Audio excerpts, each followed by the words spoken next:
Təmircilik aslında yapılacak bir iş değil ama mecbur ekmeğimizin hatırına yapıp elimizden başka iş gelmiyor. Ne? Təmircilerin bir de adı çıkır. Yani neymiş de efendim təmirci milleti öptüğünü öpermiş, öpemediğini komşusuna salarmış. Ben kimseyi öpmedim o zamana kadar. Hep millet bizi öptü yani. Hacı Xeyir Usta şu lokma takımını alayım ya.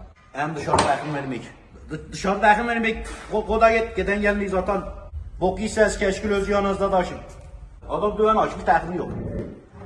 Cumartesi olduğu kimi dürümcüsü hesaba geldi, çaycısı hesaba geldi, yedek parçacısı hesaba geldi. Hepsi parasını alıyor yedik. Biz para toplayamayız piyasadan.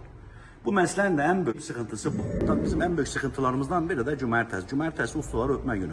Gelirler cumartesi günü öğlen olduğu kimi işi bırakırlar usta. Takımı da temizlemeden veren paramızı yedek değiller.